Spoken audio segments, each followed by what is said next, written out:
This conference will now be recorded. Basically, the way GCOOS works is every 5 years we receive and can compete for a main award from IUS at NOAA. This means that we put together this very large project, joined by dozens of KPIs, those that you're going to be listening throughout this spring webinar series, that help us achieve several things. The first one is what we call understanding on the core observations. Those core observations basically are those that you can collect with moors throughout the Gulf of Mexico, such as buoys, but also coastal stations along the shoreline or other platforms. Another important piece of the GCOOS niche and work is developing an understanding of coastal surface currents through high frequency radar stations. So we intend to cover the Gulf Coast with these stations to actually derive a seamless, hopefully in the future, network of the currents throughout the entire coastal area of the Gulf of Mexico as well. The last piece of that core observation for us is what we do with the underwater autonomous vehicles, the underwater gliders and other technologies from our partners, in which we collect data throughout the entire water column, up to a kilometer deep into the Gulf of Mexico, to assess primarily the ocean heat content, the amount of energy that could be leading to storm intensification research by NOAA and other scientists. As I said, these three aspects of our work represent the core observations, but that's not limiting what we do. What you see in this slide, as part of our 5-year cycle that started in 2021 and we will end in 2026, with at least 13 institutions and more than 20 KPIs. It's additional projects that we make possible through funding through NOAA and other interagency collaborations as well. Some of them work on water chemistry and ocean acidification, and that help us also develop and maintain and provide the service that does the Gulf of Mexico Ocean Acidification Network, GCAN, managed by Jim Brin, also in this meeting. We also work close with the IUS program office, that glider program, in expanding our reach to collaborating with the US Navy and assimilating more assets, more gliders every season that we can deploy and collect even more data that we can do with our own funding as well. We also work with other branches of NOAA looking into living marine resources, and we do have a project that intends to develop a database for cetacean species restoration. We work with BESI, another agency, in which we several years ago created a project to manage all the observations done by oil and gas companies and operators in the Gulf of Mexico collecting data. And they are making that data public, and we are helping them organize that data and making it accessible for anyone who wants to be safe in conducting operations in the Gulf of Mexico as well. Last but not least, we also work with EPA developing a new network for GCOOS by University of Louisiana Lafayette. I'll show more details about that presentation later, in which we're implementing a new network of low-cost nutrient sensors in the coastline. So expanding our work as we can with this award. We also have additional sources of funding that we compete and we join with many of you, that we identify priorities based on a strategic plan and a recent addendum to our build-out plan at GCOOS that allow us to take opportunities, compete for additional fundings. And so these other colorful boxes that you see in this slide are basically additional projects that allow us to fill gaps and contribute in other fronts and other sources. For example, more biodiversity data and oceanographic biological data being processed through Marine Biodiversity Observation Network projects, this year funded by NASA, a project led by the University of South Florida, where Dr. Mark Luther is, by another PI who also will be presenting as part of our series.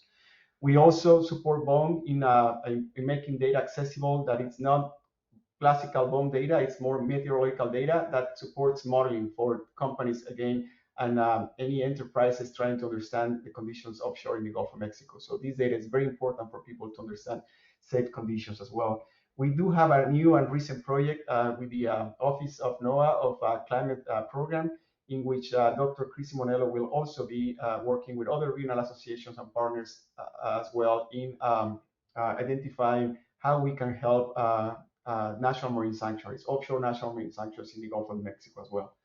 So as you can see, we try to take opportunities and cover gaps and make our strategic plan useful and executed as we see opportunities with this. I'm going to show you later in my presentation a little bit of the newer opportunities and projects that have come to GCOOS more specifically.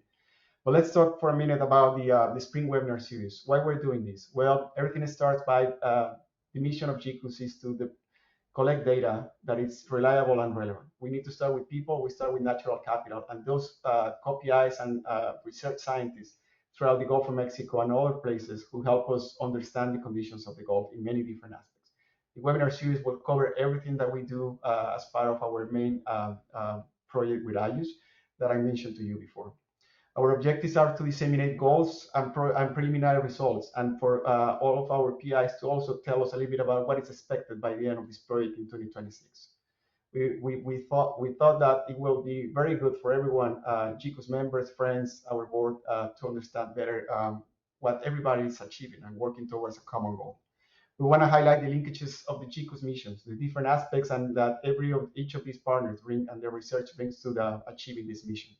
We want to inform of the diversity of the collaborations that we're able to develop and the opportunities to continue those and even expand them in the future.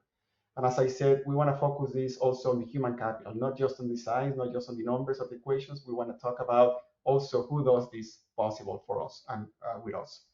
And also an important aspect of our work, we're trying to increase and develop every time more public-private partnerships, developing, and we do have several NGOs and private companies and businesses as part of the GCOOS membership and PI groups that we're going to be presenting as well. And we want all to think together about the future. So as we come to the end of this webinar series, we might start talking about, what methods, what have we learned from all of these and can be part of the future of GCOOS together with our members. So the webinar series is going to be implemented throughout February and March. There's going to be 3 offerings beginning today in February. The first presentation presented by Dr. Mark Luther. You will find his experience vast and rich and diverse. I just try not to take too much of his time so we can hear from him. Next Wednesday, so these meetings are going to be every Wednesday for the next couple of months. Next Wednesday, the 15th, we're going to hear from GCOOS co-data manager, Felimon Gallanillo, on the data that we process with the oil and gas industry. We call that the NTL data. You're going to hear a lot about that from Felimon. And from John Langan with Marine Lab, also about his work on the FACE, which is a very exciting piece of technology that GCOOS is able to support, as well as other institutions in Florida, and his highlights of research after Hurricane Ian. February 22nd, we're going to have three different presentations, all condensed into glider operations and high-frequency radars by 3 of our partners, Dr. Stephen Howden with the University of Southern Mississippi, Dr. Tony Knapp with GERG, the Texas A&M University, and Ben Williams with Fugro as well. And in March, we're going to have 5 different offerings. We're going to keep covering all the different technologies, projects, and partnerships developed as part of this project. March 1st, Dr. Frank Mueller-Carger, also with the University of South Florida, he's going to talk about his satellite products. Dr. Nan Walker, also with Louisiana State University, she's going to talk about her work and leading the Earth Scan Laboratory at LSU and the satellite image products that she provides to us and our members.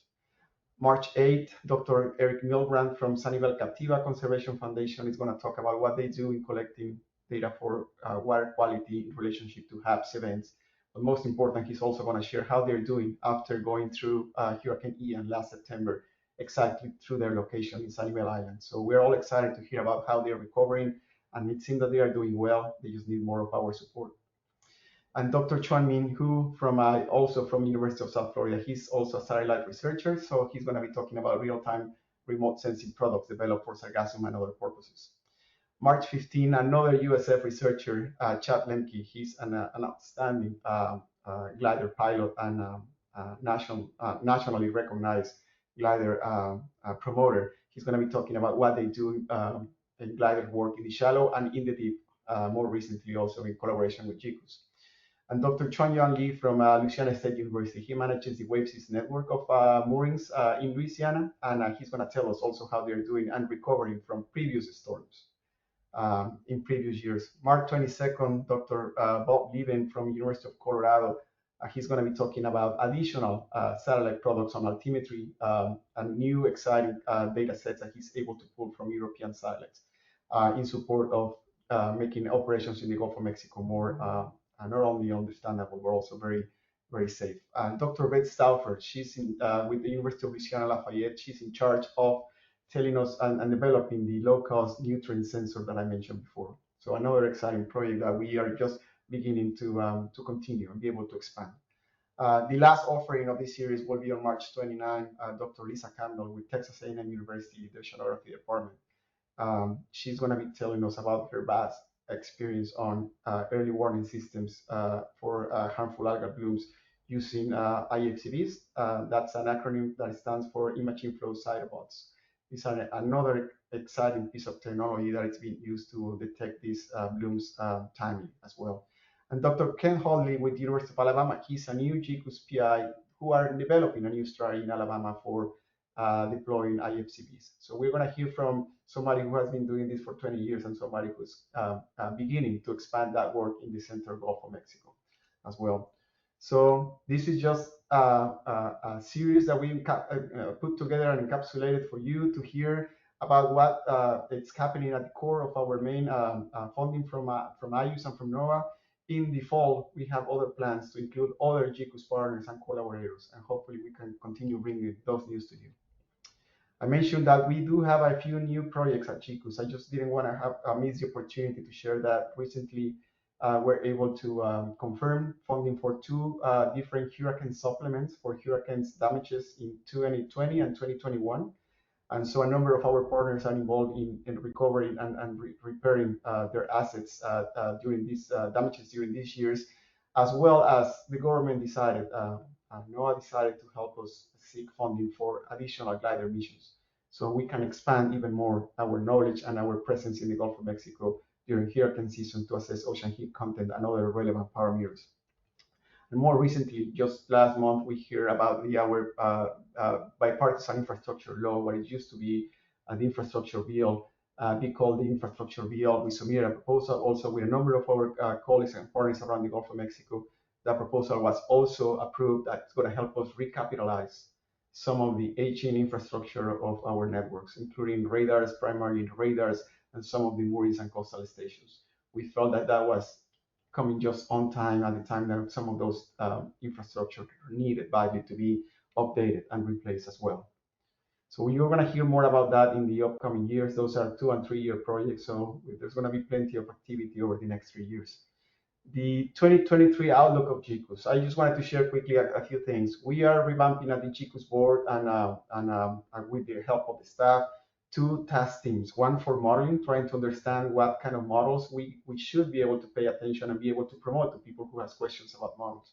And another one about DEI, diversity, equity, inclusion, and accessibility, a topic that is becoming increasingly important for us throughout the entire IUS family, and should be for everyone. And we're trying to find also ways that we can contribute heavily to that.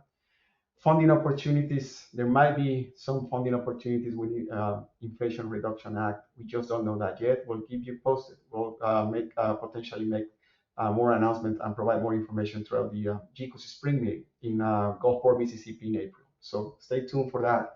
And we all should pay attention to the 2023 hurricane season beginning in June 1st. It's a time that GCOOS gets really busy even before that.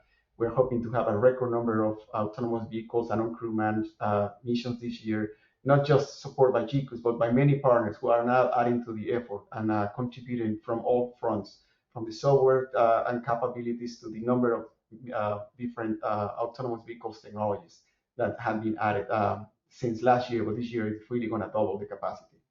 And last but not least, I mentioned to you that in the fall, we're also interested in continue these conversations with you. We at least have plans for one other series in ocean acidification that we're just beginning to plan, but there are others that might be possible with your help to make happen in the fall. And I said to you in the spring, April 18 in Gulfport, Mississippi, GCOOS is going to have its first in-person meeting after 3 years, if no more. Certainly since I joined in August 2021. We haven't had an in-person meeting. So at the University of Southern Mississippi campus, we're going to host anyone who is willing to help us think through the things that are relevant for GCOOS. How can we keep offering achieving our mission by offering a good service and partnerships to all of you? So with that, I'll just end and pass it to my honor to pass it to Dr. Mark Luther. Before we go on to Mark, does anybody have any questions for Jorge? We're a small enough group. You could either unmute yourself and ask, you could put it in the chat box, or you can raise your hand.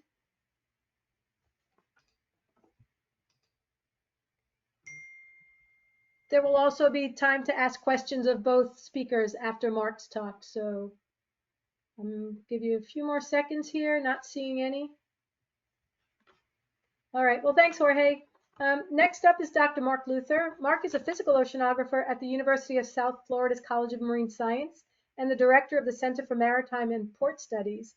And Mark is among the earliest think tank participants of international and national events that help shape ocean observation systems as we know them today. He's also a founding board member of GCOOS, and the reason my career path took the serendipitous path it did.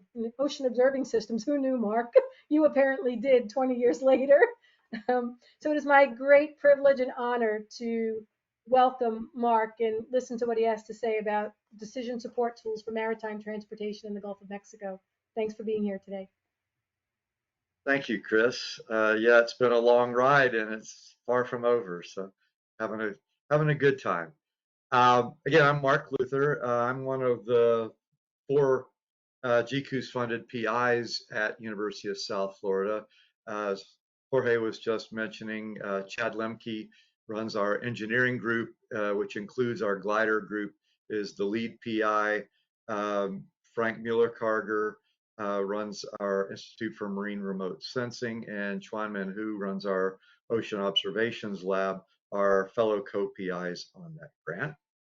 And as Chris said, I've been involved with the GCOOS crowd from the very inception and hanging in there by the skin of my teeth as I'm advancing in age, but I still have a lot of energy, so I plan on keeping on doing this as long as I'm physically and mentally able to do so. I'll probably know when I'm no longer physically able to do so, but some of you might have to let me know when I'm no longer mentally able to carry on. I'm going to talk about some of the things we're doing with the maritime transportation system. I sort of view my role in GCOOS these days as the liaison or interface between the ocean observing community and the maritime transportation community.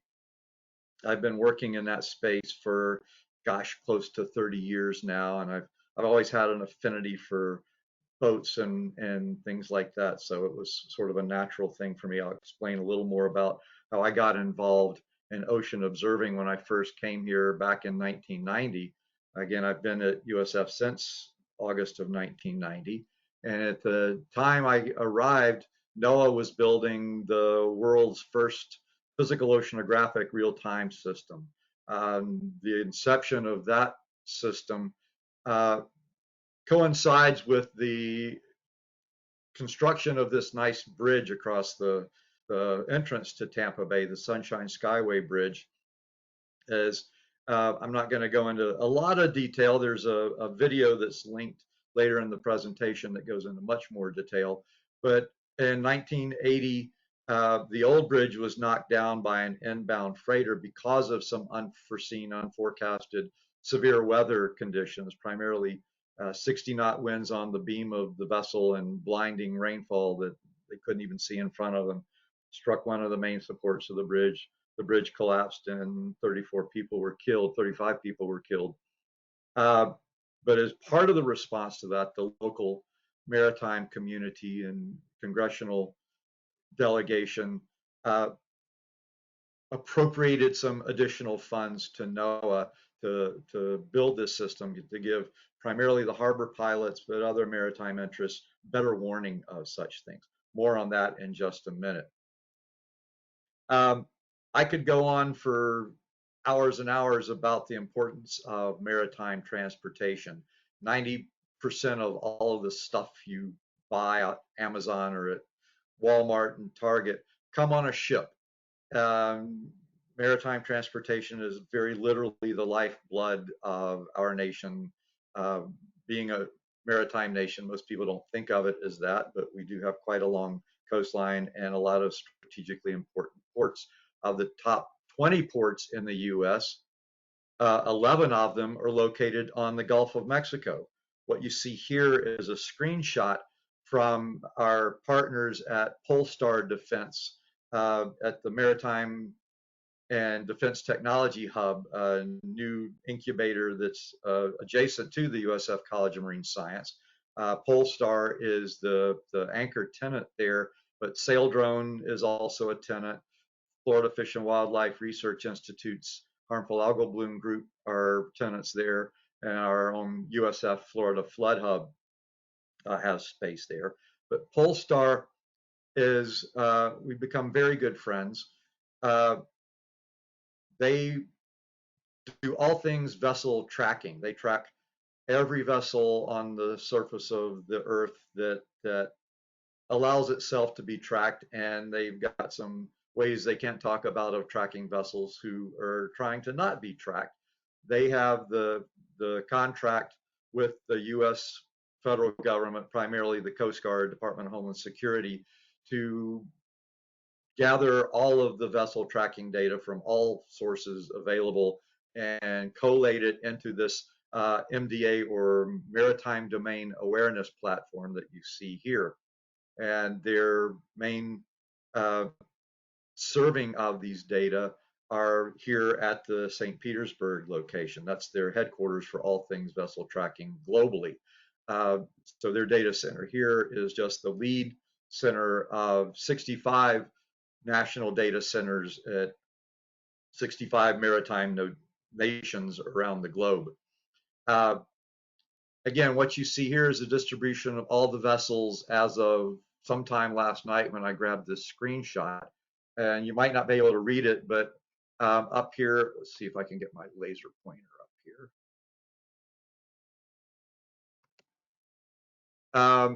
Up here in the corner, these numbers, at the time of this snapshot, Polestar was tracking 246,790 vessels globally and 4,578 in this field of view that you see here. And you see large clusters of vessels around the port of Tampa, Pensacola, Mobile Bay, all the ports in southern Mississippi and around the Mississippi Delta and up the Mississippi River, southern Louisiana, all the way around into East Texas, and Corpus Christi, a few down here in Brownsville. And then a smattering of vessels all over the central Gulf of Mexico, not so many in the Gulf. And I'm just surmising that a lot of the vessels you see here are associated with offshore oil and gas operations.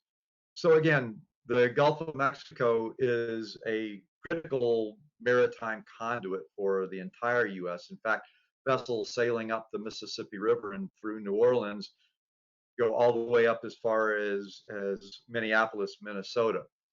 And a large part of the refined petroleum product for the U.S. and this part of the world come out of refineries in the northern and northwestern Gulf Coast.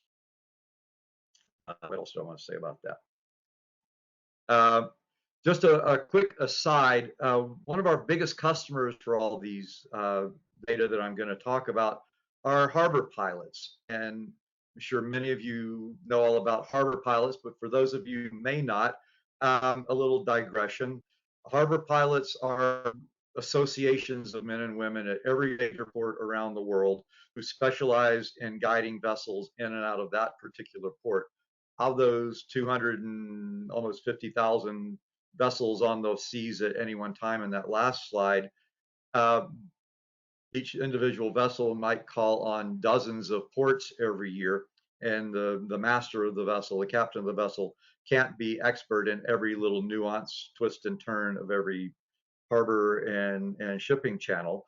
So harbor pilots are men and women who have spent a decade or more at sea and have unlimited master's licenses and get tired of being at sea for 8 months out of the year, and so settle down in a port and become expert in that port. And this is some pictures I took when I was out on a ride with Jeff Poole. He's the chairman of the Biscayne Bay Pilots Association. He let me ride along to bring that big container ship in. was about a 1,300-foot long container vessel with capable of carrying about 9,500 20-foot container equivalent units, TEUs. And as you see, the harbor pilot, as a vessel is inbound, rides out on a smaller 40 to 50-foot fairly fast vessel, and that vessel pulls up alongside the container vessel or whatever vessel it is that the pilot is boarding, and matches the speed of that vessel. The vessel keeps moving, it doesn't slow down. So we were moving at about 12 knots here, and the pilot boatman nudges up against the side of the vessel, and there's this Jacob's ladder that comes down from the side, and the pilot steps from the pilot vessel onto that ladder, climbs up to the bridge of the vessel, and basically takes command of the vessel to guide it into the port facilities, and then does the reverse of that as the vessel is outbound. Jeff invited me to go along with him, but I'm a one-armed man, and climbing up that ladder while the boats were going 12 knots just didn't appeal to me. So I just went for a nice boat ride, went back to the dock. So I'm going to focus. I was at the Port of Miami because they had just inaugurated their physical oceanographic real-time system, which at that time was about the 30th of these systems. But I'm going to talk about Tampa Bay primarily because that's our test bed where we prototype all sorts of systems. And we were the very first physical oceanographic real-time system. More on that in just a minute. But Tampa Bay is the largest port in Florida. With its fairly complex, there are port facilities scattered around the bay, from Port Manatee to the largest port in downtown Tampa area. Old Port Tampa is a large fuel terminal, and there are smaller port facilities on other parts of the bay. Over 50% of all the refined petroleum product for the state of Florida passes through Tampa Bay. The majority of it going into Port Tampa Bay in the northeastern corner of the bay, but a great deal going through Old Port Tampa here in the MacDill Peninsula, and Port Manatee over here on the southeastern side of the bay in Manatee County. The thin blue line is the ship channel. Past about buoys 9 and 10 in Egmont Channel, which is right here, the channel becomes a very narrow dredge channel. But from the sea buoy, which is about 12 miles off the mouth of the bay at Egmont Key here, at the sea buoy to downtown Tampa is almost 50 nautical miles. And the channel itself is dredged to between 43 and 45 feet, and is 500 to 600 feet wide. But a lot of the vessels that call on Tampa Bay are 600 feet or longer. The petroleum carriers especially are in the vicinity of 600 feet. The container ships that come in here are 12 to 1,300 feet in some cases. Many of these vessels are drafted to more than 38 to 40 feet. Especially the large container ships can come in here at 40 to 41 feet, again in a 43-foot channel, so they have to come in at high tide. Again, these are the channel depths at mean low or low water. So many of those vessel movements coming up the channel are restricted by tides and currents. Again, those very deep drafted vessels have to come in at, or leave at high tide.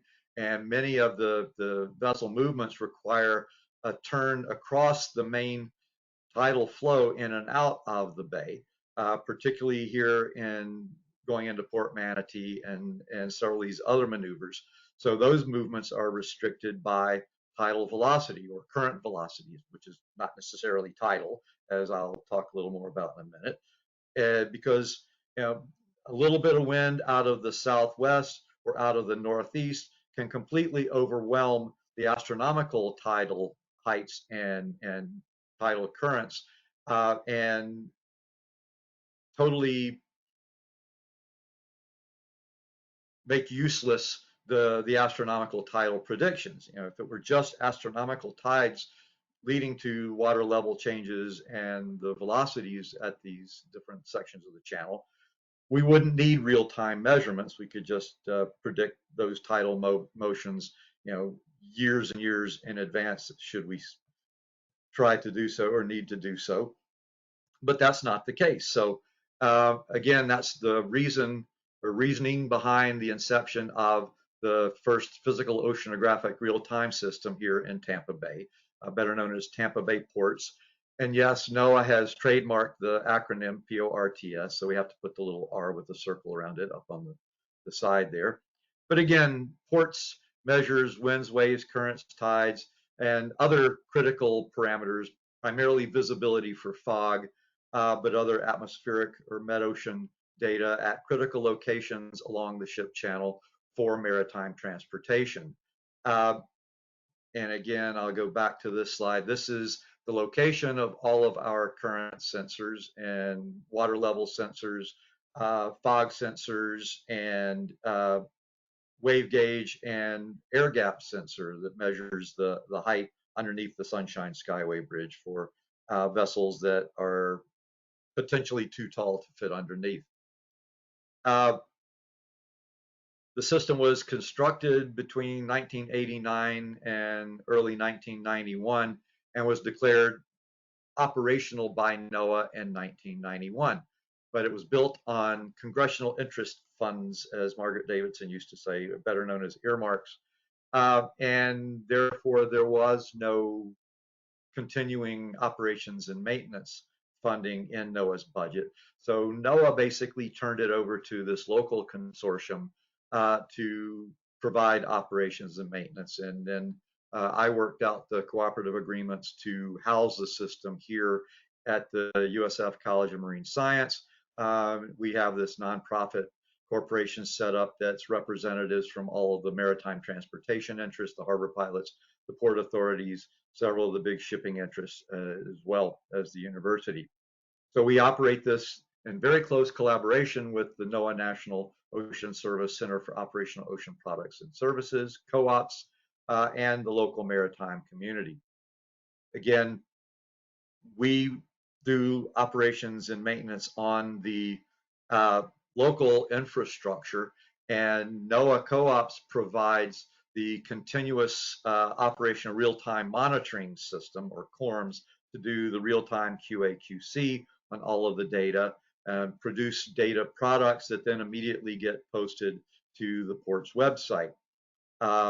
And the port's website is a very long URL, so I set up this landing page, tbports.org, because I had to paint it on the side of this wave rider buoy here, and tidesandcurrents.noaa.gov/port /TB blah blah blah just didn't fit.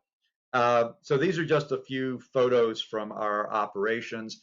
This is a channel marker at the entrance to Egmont Channel, right at the point where it goes from sort of wide open spaces to the narrow dredge portion of the channel, and pilots have issues with cross currents there as they enter that narrow dredge portion.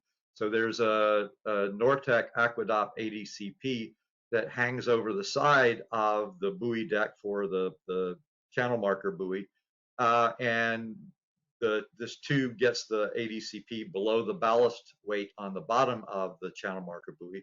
And then all the battery packs and telemetry electronics are in the gray box here. And there's an iridium antenna up on the top of the buoy that transmits the data to shore. And that's actually Rick Cole and Jeff Kender working on that system. That's my old boat that I'm trying to sell, if you know anybody that's interested in a boat. This is our mid-bay tower. It's our most heavily populated tower. We actually have a lot of real estate there, so we also have ancillary data. Fish and Wildlife Research Institute, Kate Hubbard and company from the harmful algal bloom group there hang biooptical sensors on there, and Kim Yates from USGS Coastal Geology Lab here on our campus has some ocean acidification sensors hanging on there. But we also have wind sensors, full suite of meteorological sensors, and including a fog sensor or a visibility sensor right here. We do have lots of issues with fog, especially this time of the year in Tampa Bay.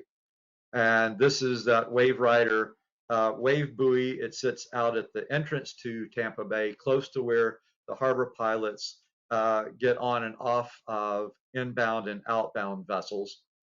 They need to know what the wave state is before they can safely board or deboard inbound and outbound vessels. We've had instances where between the time the pilot left the dock in downtown Tampa and they got to the place where the pilot boat was going to pick them up, a frontal system had passed through and the waves were to the state where they could not safely get off the ship onto the pilot boat and wound up having to ride it to southern Louisiana where the vessel was bound.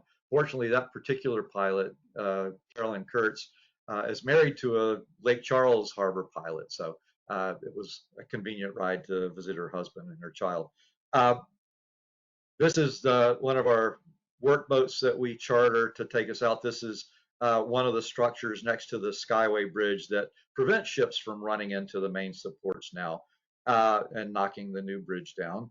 And we have all of the telemetry electronics there for the acoustic Doppler current profile that sits under the center span of the Skyway Bridge. The ADCP is cabled to the telemetry electronics here on the Dolphin, and then the data are sent back to receivers on the roof of our building here. So that's about all I want to say about Tampa Bay ports. If you want to know more about its history and how harbor pilots utilize ports data around the world, go to this web link. Again, we celebrated our 30th anniversary in 2021, and NOAA commissioned a very well done professional video to commemorate that 30th anniversary, and it's located at this URL. In fact, the gentleman who introduces the video just recently retired as the CEO of the Tampa Bay Times publishing company, Paul Tash, and he was a young cub reporter in 1980 when the original Skyway Bridge collapsed and was the first reporter on scene. So he has some rather chilling recollections of what it was like that day. So we were the very first ports with the trademark all caps, but now it very quickly caught on. It took a couple of years, but Houston, Galveston, and San Francisco Bay were the next two. And now there are 39 operational ports in these various ports with the lowercase. But again, we were the first, and we're still pretty much the most extensive. We have 37 operational sensors at 15 individual sites at all those critical locations you saw in an earlier slide. Of those 39 locations, 12 of them are in the Gulf of Mexico, as you can see here. And these are listed roughly in chronological order of when I recall that they were brought online. So most recent ones are up in Alaska, in Valdez and Kitsap. There was another additional one in Puget Sound as well. So I mentioned that vessels coming in and out are restricted by tide height or water level, not just tide, but water level, and by water velocities at critical locations. So the harbor pilots, in collaboration with the local maritime community over the years, have developed what are called vessel handling guidelines that restrict when vessels of a certain size can make certain maneuvers within the bay or navigate certain parts of the ship channel. And the most critical ones I've circled here, the biggest one being here at the turn going into Port Manatee. Again, it's a hard right turn over the main flow of the water in and out of the bay that's more or less parallel to the main part of the ship channel here. So again, the restrictions depend on the length of the vessel, the draft of the vessel, how deep it sits in the water, and the beam of the vessel, how wide it is. So and all of those are things that we can get from that automated identification system that I showed in the earlier slide. All those data, we get it through Polestar. They've cut us in on their whole data stream.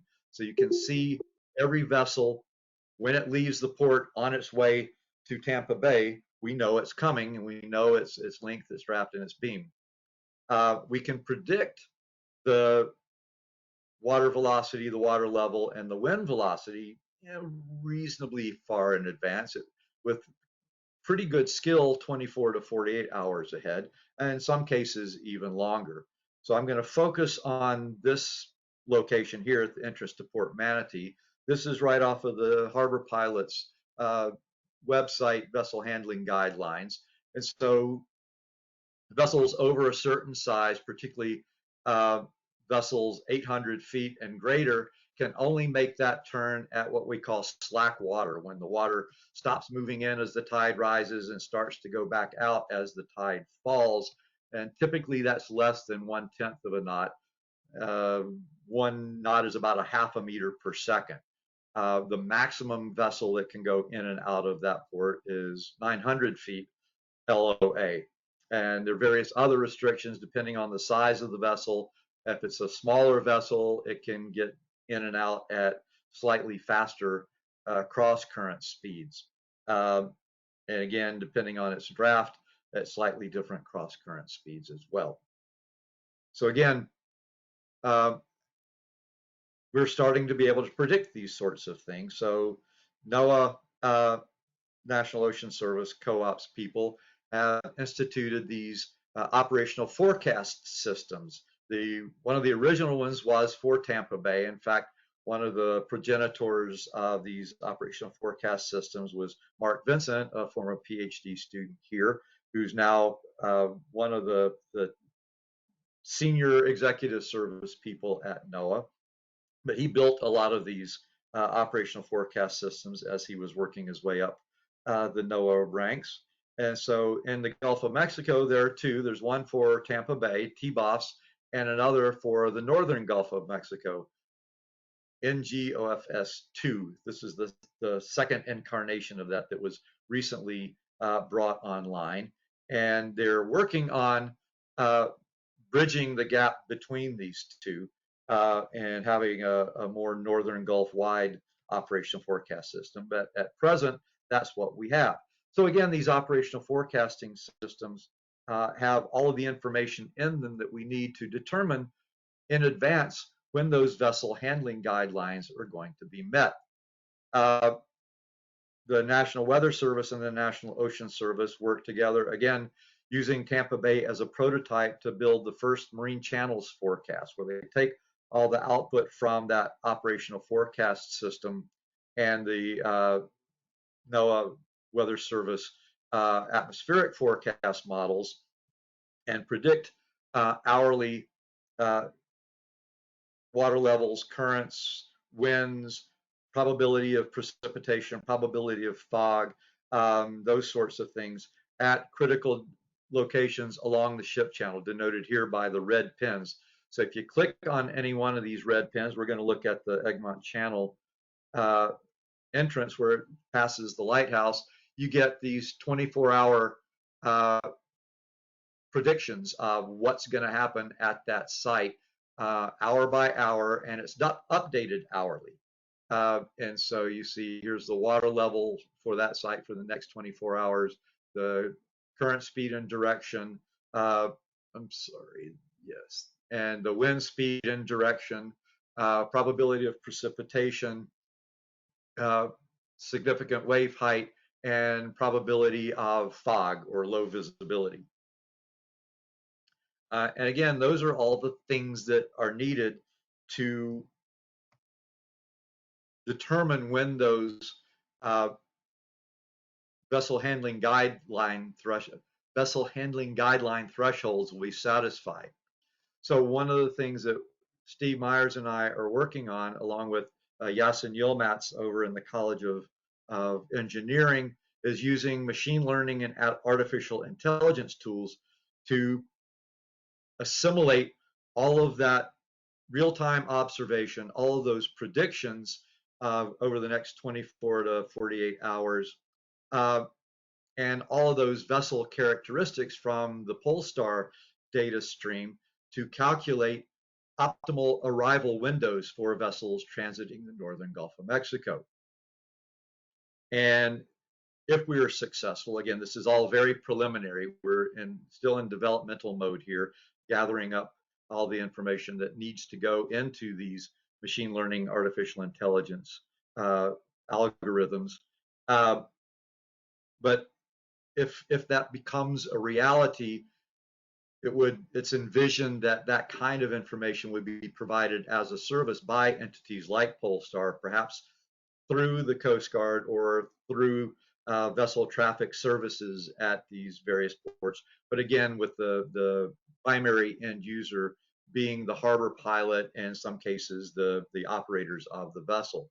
So as we would detect that a vessel is heading for Tampa Bay, we could do hourly updates on what's their optimal arrival window so that they don't have to wait offshore for the currents and the water levels to get in that sweet spot, that window where those vessel handling guidelines are satisfied.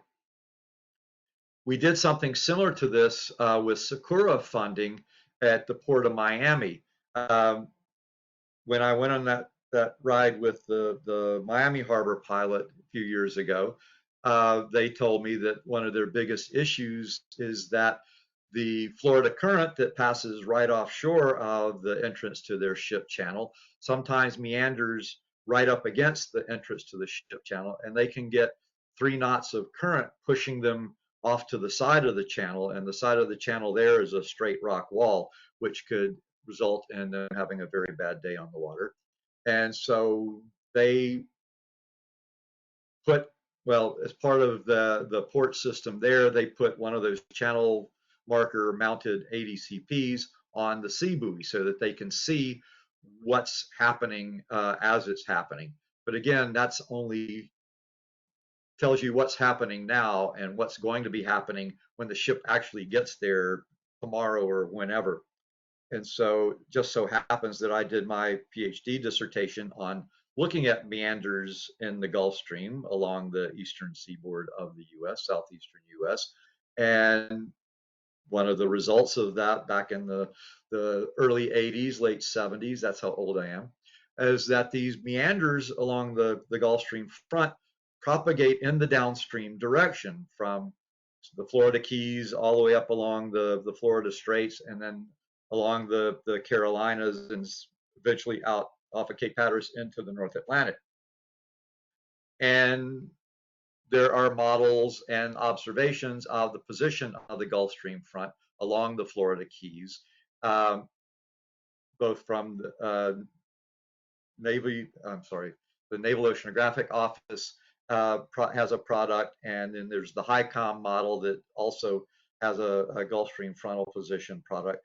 So using this logistic regression model, which is also known as a binary classifier, we were able to develop an algorithm where we would take the distance from shore along each of these radial paths of that Gulf Stream or Florida current frontal interface and do probability forecasts of when they were going to encounter such strong cross currents at the entrance to the Miami ship channel. So this logistic regression model basically predicts a binary state. Either the safe conditions are met or they are not, with some sharp transition zone in between.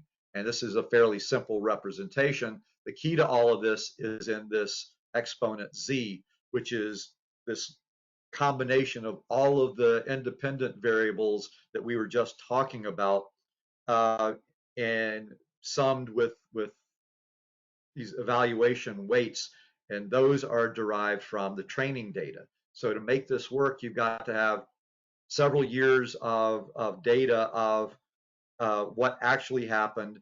And in the case of these operational forecast models, we need several years of actual operational forecasts so that we can combine the forecasts with what actually happened at those forecast times. So that's what we call the training data. And that's where we are right now in this process, is gathering all of that training data and refining the weights that go into calculating those probabilities. We're also compiling past AIS vessel tracking data, the length overall, the draft, the port of origin, its destination, et cetera, and then refining those machine learning and AI routines. So that's what we're being funded to do under our GCOOS award. Chris sent me 3 questions that we should answer in this presentation, and that was the first one, was what's GCOOS paying us to do? I hope I've answered that question.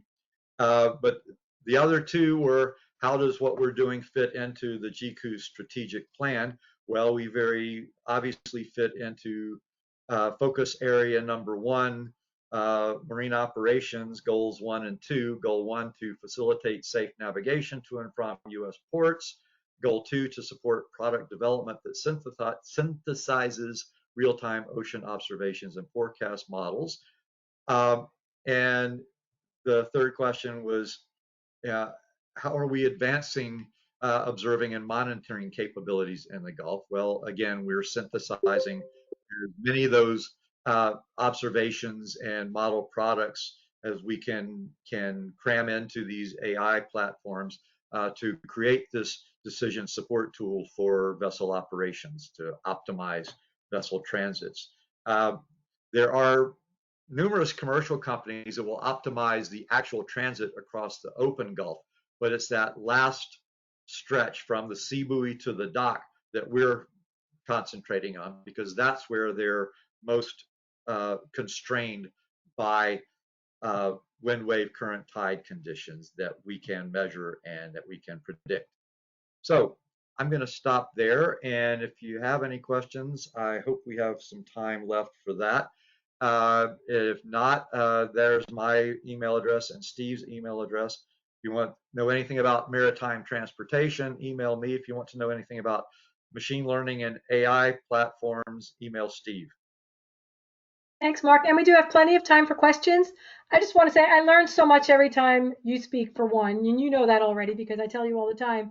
But what really resonates today is your last comment about working with Polestar. And going back to the early days of IUS and the challenge and the concerns over conflict with the private sector, just how you're able to enhance and work together and bring these tools to reality that never before would have been possible without those partnerships. So it's every bit as much as your great science as it is that people trust you, and the reputation that you've built along the way is really impressive, and it's really pushed us along exponentially.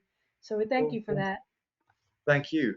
And I can't stress enough how important it is to get to know people and show up at their meetings. And, I was just texting back and forth with one of my Polestar colleagues. We're going to a Port Authority reception right after I get off of this call, so we can schmooze with the Coast Guard and the Port Authority people and the harbor pilots. But it's so important to make that sort of a trust building personal connection.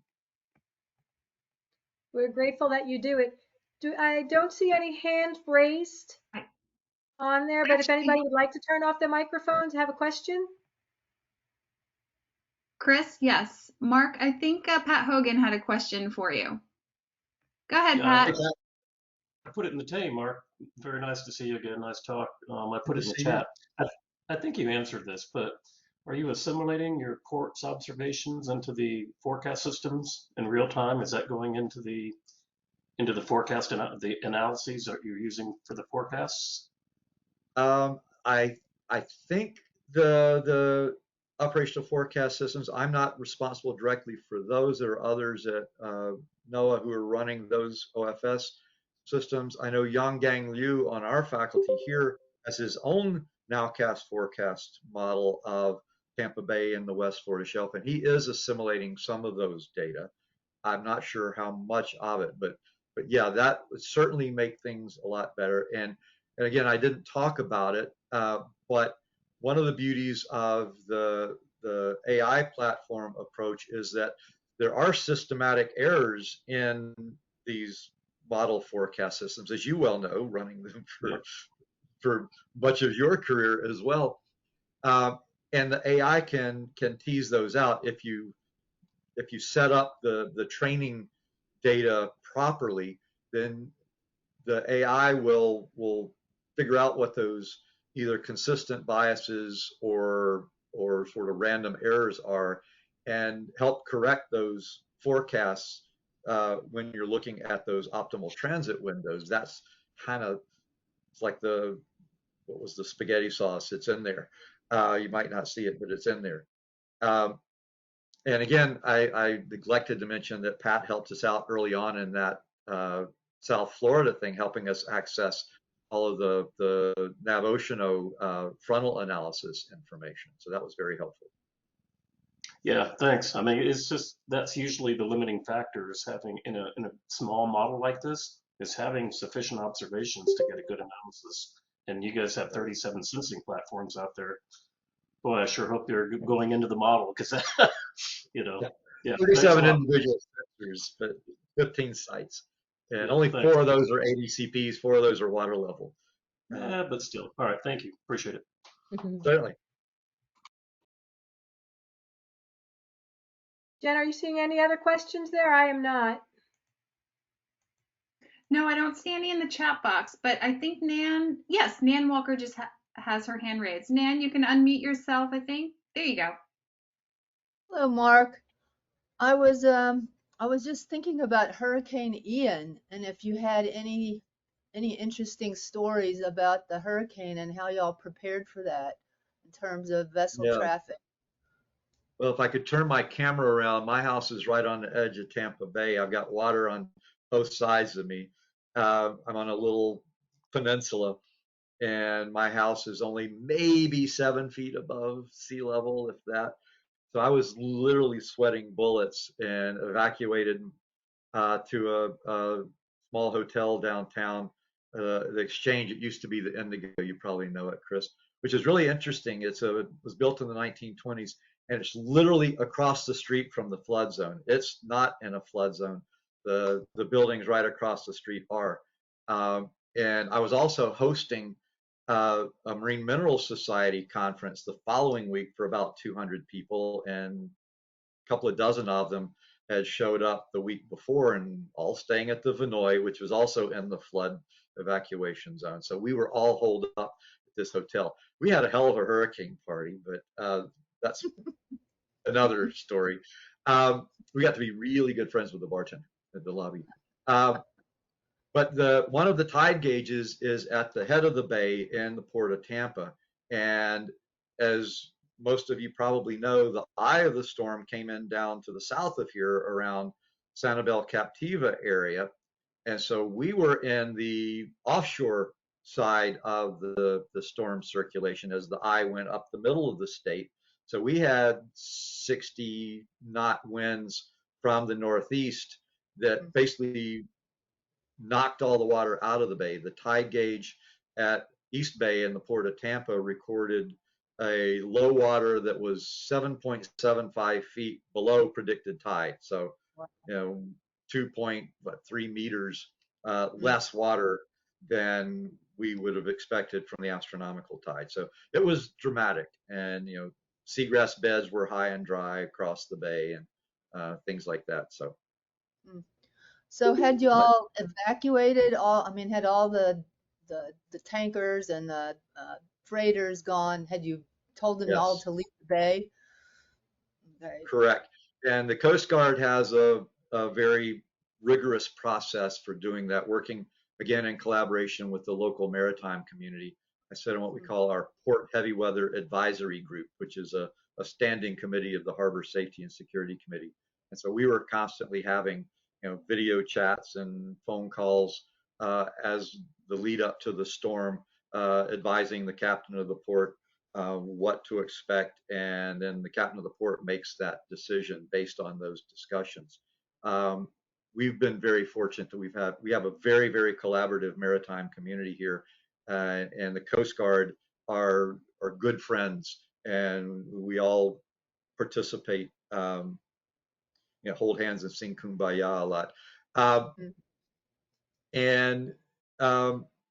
So basically 24 hours before the anticipated onset of hurricane or tropical storm force winds. They want everybody out of the port who can leave. But then, more importantly, once the storm passes, is getting the ship channel back open again. So NOAA had their navigational response team down here right after it was safe to do so, and we're surveying the channel to make sure there was no debris or shoaling that could impede the passage. Because we had several petroleum carriers stacked up outside the bay waiting to get in before the captain of the port opened the port back up. So, so those are other aspects of the research that we're doing here, especially through our Center for Ocean Mapping and Innovative Technologies. We're working with the NRTs at NOAA Office of Coast Survey to figure out how to get the port open quicker, more efficient, more effectively. Thanks so Very much, Mark. interesting stories. Yeah, thanks. If anybody has additional questions, we're out of time right now, but the contact information for Mark is in the chat box. And I saw a couple folks left early.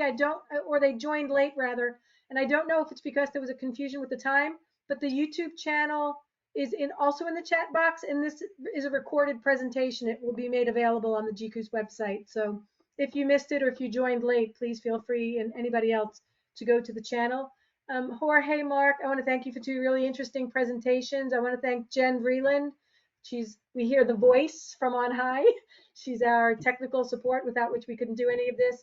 And Nadine Slimak for helping with the communications to get everybody on the same page as far as the scheduling. And next week, I invite you to join us again. As Jorge mentioned earlier, we'll be hearing from Philemon Gallanillo about the Bessie NTL data, and from Mote Marine Labs' John Langan on Mote Marine Labs' glider missions that GCOOS is supporting. So again, we hope to see you next week, and thanks everybody for joining, and be well. Thank you, Mark.